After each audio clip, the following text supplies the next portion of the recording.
So as you all know, I am a mom, and one of the best things about being a mom to a newborn baby is being able to breastfeed and knowing that you are giving your child something that is just incredible.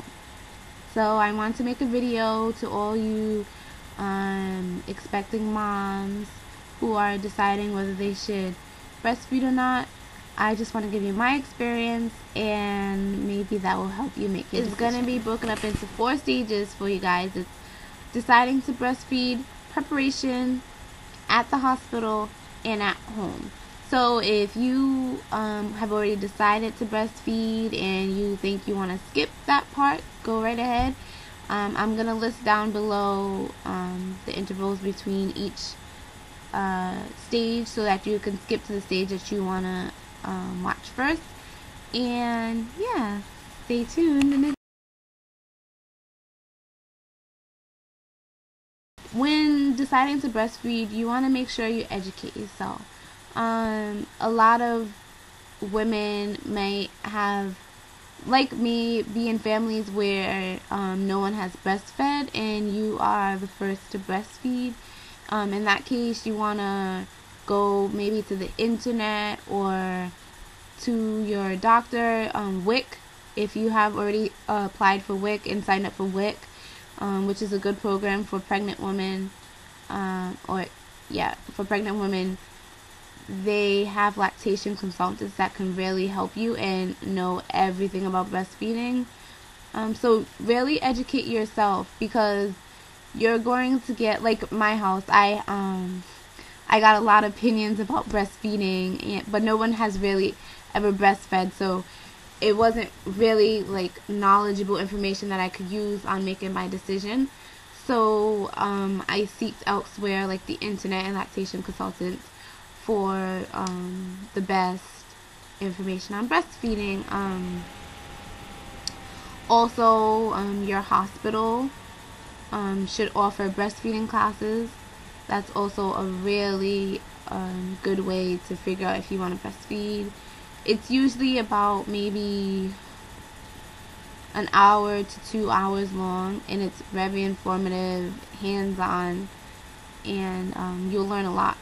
So educate yourself, take the classes, and then if hopefully you do decide to breastfeed, the next step is to just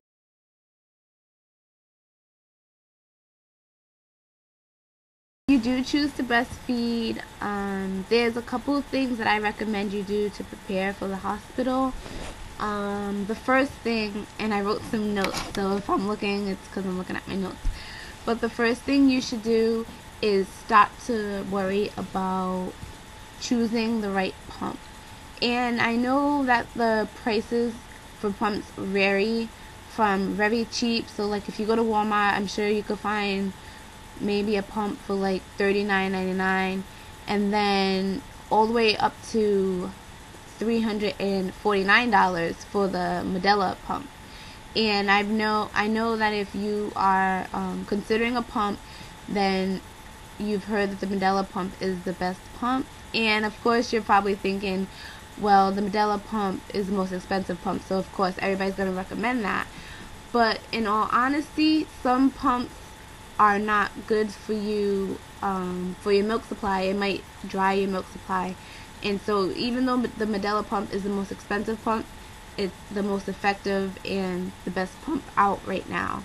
And if you think about it, the cost for the pump, $349, is nothing compared to how much you would be spending on formula every month and the cost of formula for a year. So $349 is not bad at all if you think about it. Thing is nursing bras. You're definitely going to need some nursing bras. Walmart has really good deals on get like a 3-pack for $11. And when you're going to the hospital, you might want to start with that for your hospital bag. Just grab some nursing bras from Walmart. You might want to grab a size bigger than your size, because your boobs are going to get engorged with milk and they're going to be huge. So even though your boobs might not be huge, like me, my boobs didn't get big during the pregnancy, but after they do get huge, and you will need a bigger size. So definitely get the right pump, and don't worry about the cost, because you're actually still saving a lot of money if you choose to breastfeed. And grab nursing bras, because that's going to be your best friend for the first couple of months.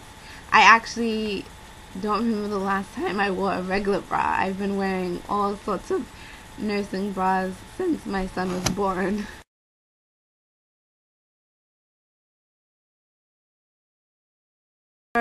When you get to the hospital, you should let your nurse know or your doctor know that you are going to breastfeed, and let them know what you want to happen after your baby's born. So when my baby was born, I asked for direct skin to skin contact. You're going to hear a lot about skin to skin once you start letting people know that you're going to decide to breastfeed, because skin to skin is a way for you and your baby to connect, and it also gets the baby comfortable with breastfeeding. So once your baby's born, you should let your doctor know that you want skin to skin right away. For me, they cleaned my son and then they gave him to me, and we did skin to skin, and it took him about 20 to 30 minutes to latch on. And it's very nerve-wracking, because you hear stories about how the people's baby didn't latch on, or how you didn't get enough, the baby didn't get enough food, your milk didn't come in. That's not true. You may not get milk right away, and that's because it's something called colostrum. That's the first thing that comes, and that's exactly what your baby needs right when he's born. So it's going to take a couple of days for the milk to come in, but through those couple of days, your baby should be drinking the colostrum that comes first. And so if somebody's telling you like you shouldn't breastfeed, your baby's not getting enough food, that's absolutely wrong. Your baby's getting everything he needs. The breast milk is made for your baby. So don't worry about it. Just stay strong with your decision, because it's definitely worth it in the long run. Stay with your questions. I wouldn't recommend asking your doctors, because sometimes the doctors are biased. Like, I had a pediatrician who was just, I guess, against breastfeeding, and she kept telling me the baby wasn't getting enough food, and that I should definitely supplement with formula. That's not true. Always consult with the lactation consultant, because they are the ones that can really help you and answer your questions and are 100% on breastfeeding. But while you're at the hospital, just remember skin to skin, let the baby latch on, and get as much help as possible from the lactation consultants that are there.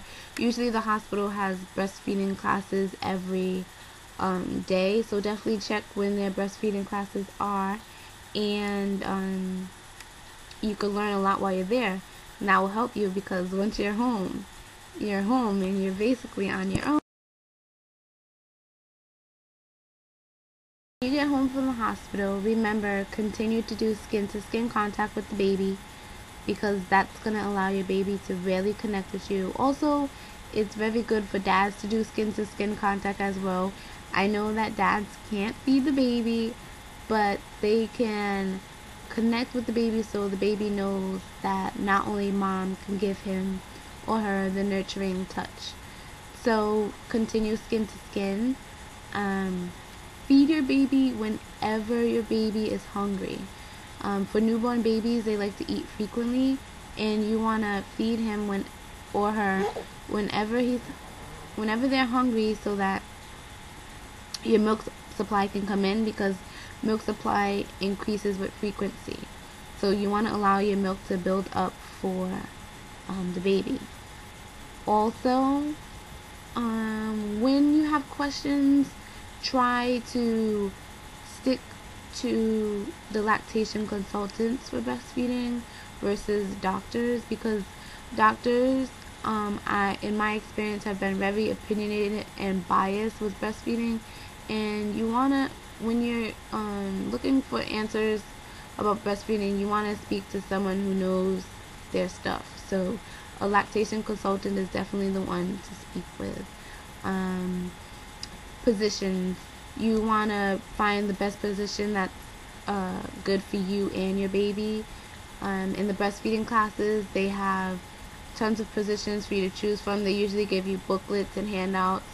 You want to try them all and see which one suits you best. And last but not least, does breastfeeding really make you lose weight?